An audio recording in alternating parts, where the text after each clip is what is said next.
It happened as he went into the house of one of the rulers of the Pharisees to eat bread on the Sabbath, that they watched him closely.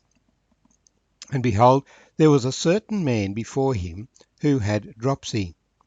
And Jesus, answering, spoke to the lawyers and Pharisees, saying, Is it lawful to heal on the Sabbath? But they kept silent. And he took him and healed him, and let him go.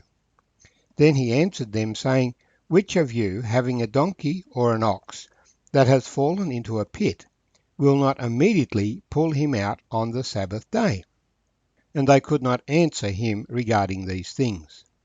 So he told a parable to those who were invited, when he noted how they chose the best places, saying to them, When you are invited by anyone to a wedding feast, do not sit down in the best place, lest one more honourable than you be invited by him.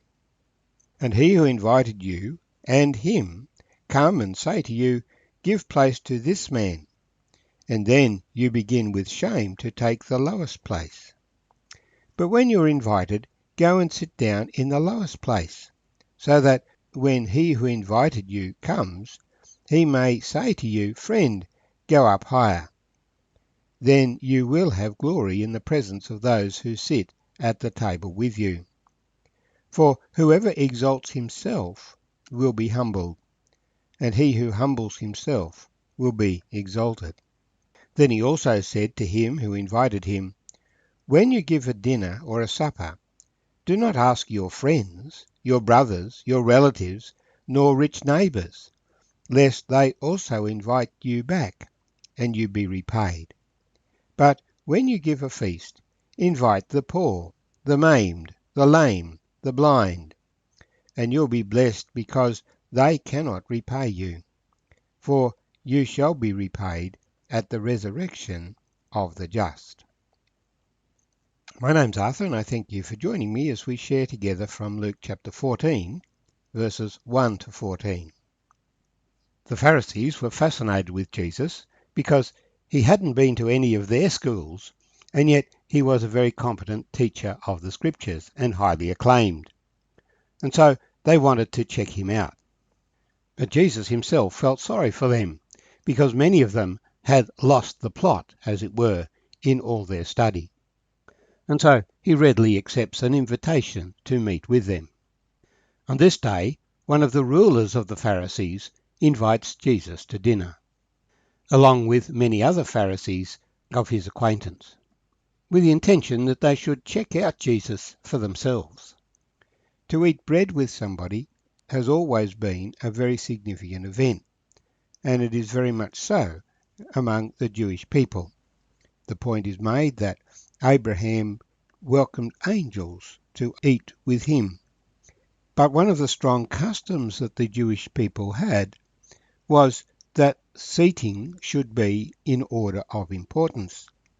We even see this back in the Old Testament in the story of Joseph and his brothers, that Joseph seated his brothers in order of birth, except that he gave special honour to Benjamin. So it's been a long time custom. Those at the head of the table are those who are seen as most important. Often the door was open and others could come and join, but they would sit at the bottom of the table, and as things were passed from one to the other, those at the end would have what's left. But those who were at the top would have the best choice. We even saw that pattern when Samuel first met Saul to anoint him as king. He honoured him by giving him the top place at the table. So one of the rulers of the Pharisees, this is a leader among the Pharisees, invited Jesus to eat bread on the Sabbath, taking this opportunity to meet with Jesus and see for themselves who this man was. But as often happened, there was seated at the table a man with dropsy, and this was a challenge to Jesus. Would Jesus break their law and heal this man, since it was a Sabbath? Looking up the internet, it seems dropsy is some kind of puffiness that occurs when you have poor circulation. I experienced it in my feet when I spent a lot of time standing, and the circulation is not quite up to what it should be. But some people can be severely affected by it. So Jesus answers the challenge saying, "Is it lawful to heal on the Sabbath?" Now this was a huge question. Many Pharisees had criticized Jesus for healing on the Sabbath. Work on any other day. In fact, the previous chapter, a ruler of the synagogue had complained and said to the people, "Come on a weekday to get healed. Don't come on a Sabbath." So Jesus challenges them. This is an issue that they have made. He asks them for a ruling so that they can justify their position. But they kept silent. And so he took the man and healed him and let him go. Then he explained to them why he has done this.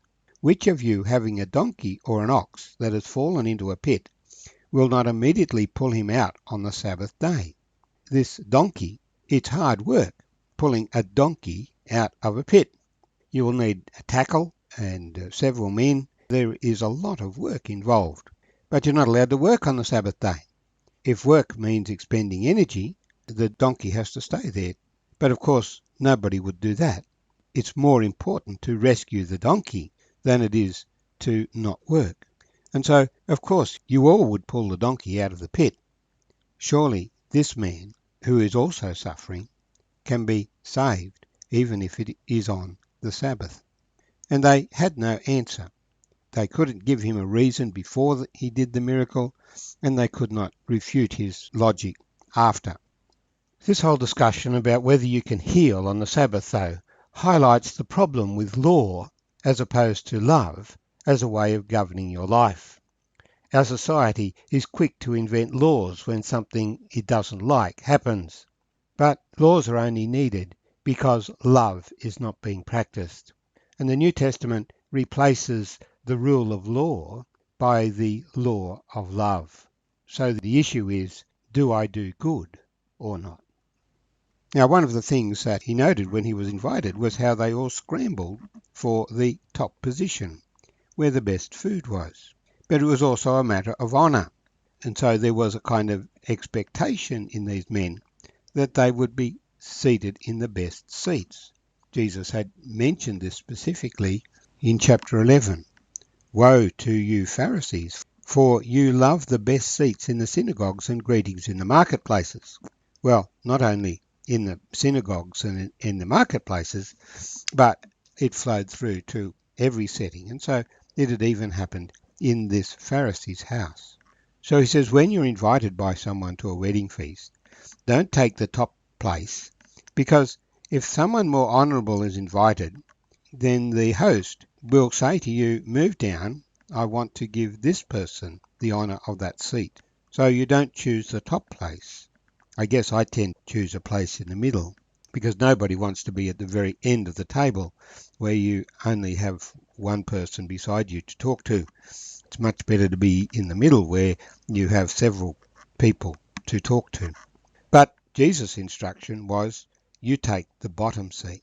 And then if the host considers that you are important, he will come and say, "Friend, move up here," because the whole society is fixated on this honour in the order of sitting.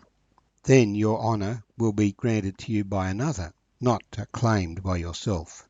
For the principle is, whoever exalts himself will be humbled, and he who humbles himself will be exalted. So we don't need to worry about creating honour for ourselves by making ourselves prominent.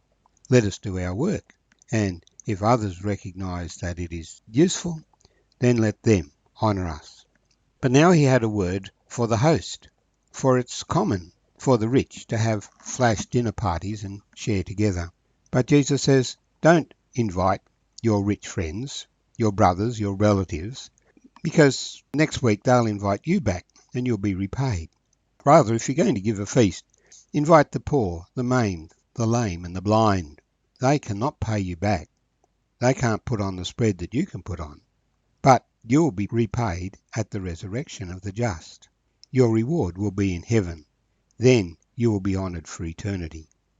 So in this way, Jesus explains his humility and his willingness to serve others. He took the lowest place on earth that he might take the highest place in heaven.